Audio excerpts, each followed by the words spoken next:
What is going on, people? TripleM back again with another video. It's daily dose of football content, and today I would like to talk about Donny Van De Beek, as he has started 3 consecutive games under Erik ten Hag for Manchester United and has had very little to show for it. So I think now would be the appropriate time to have an honest and open conversation about Donny Van De Beek and just objectively talk about him as a player.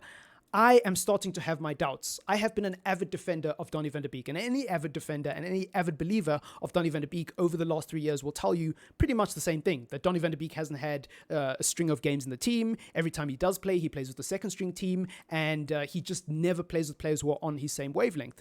In 2 out of 3 of the last games he started with Casemiro and Eriksen playing behind him. He also started with Bruno Fernandes playing on the right-hand side and Garnacho playing on the left-hand side.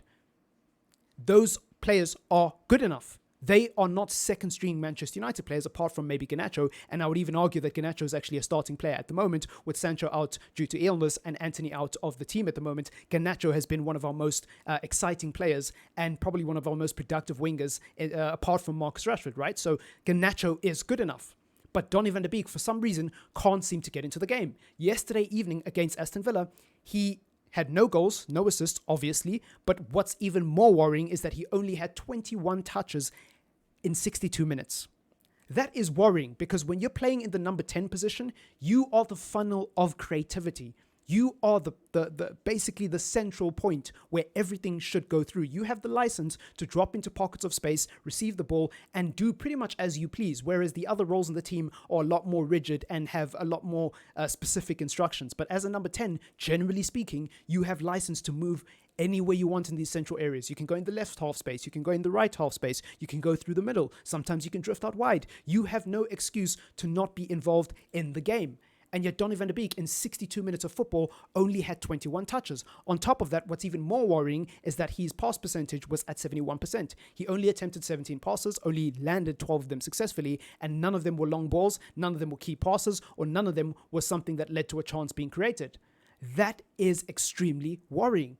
It genuinely is. He's not creating chances, he's not playing key passes, his long balls aren't successful at all. The only thing he's playing is short 5-yard passes that don't really lead to anything meaningful. And I know what people who defend Donny Van De Beek will say, because I used to defend Donny Van De Beek, so I know how they think. They'll say things like, well, Donny Van De Beek is a very intelligent player, and the reason why he's not playing well is because the other players are not on his wavelength, and this system doesn't suit him yet because we don't have the players that Erik ten Hag wants.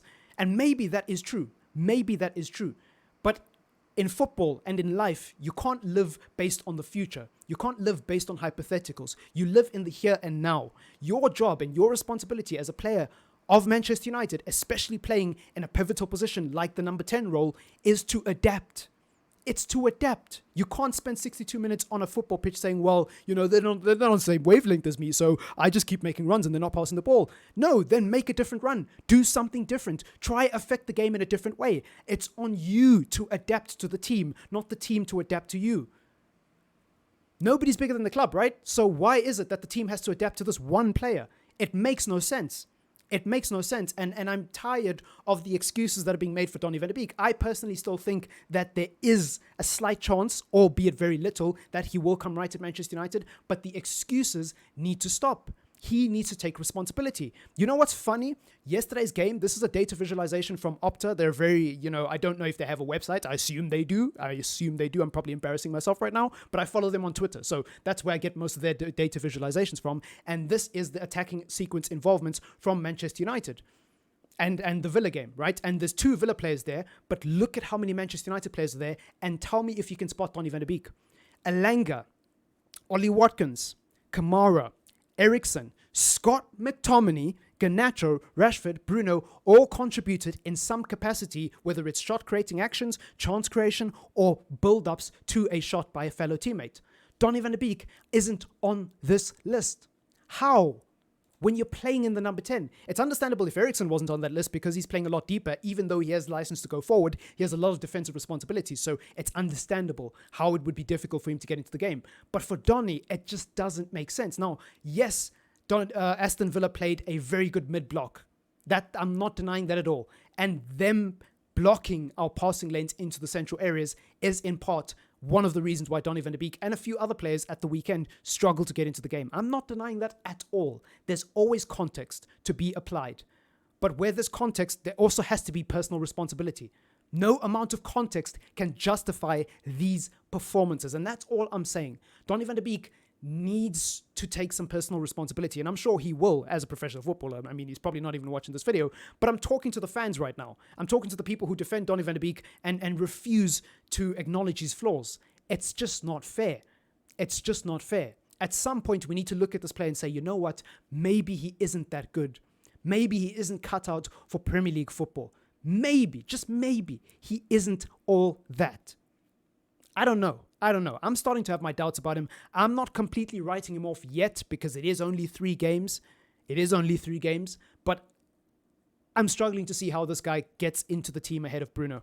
Because I think after the last 3 games, it's evident that Bruno Fernandes or Christian Eriksen should be playing in the number 10 for Manchester United. And that's it, full stop. And if he's not playing in the number 10 position, where does he get into the team? Because he ain't getting in at the 8 position and he ain't getting in at the 6, obviously. You know what I mean? So he's going to be relegated to the bench for the rest of the season. And it's just difficult. It's difficult to see. And this is coming from somebody who's been very loyal to Donny Van De Beek. If you follow me on Twitter, you know I have been defending Donny Van De Beek for years. I don't think I've ever been more loyal to a Manchester United player who doesn't start games than I have been to Donny Van De Beek. But anyways, it's been your boy TripleM. I'm signing off. Leave a like on the video, sub to the channel if you are new, and leave a comment if you want to. Peace.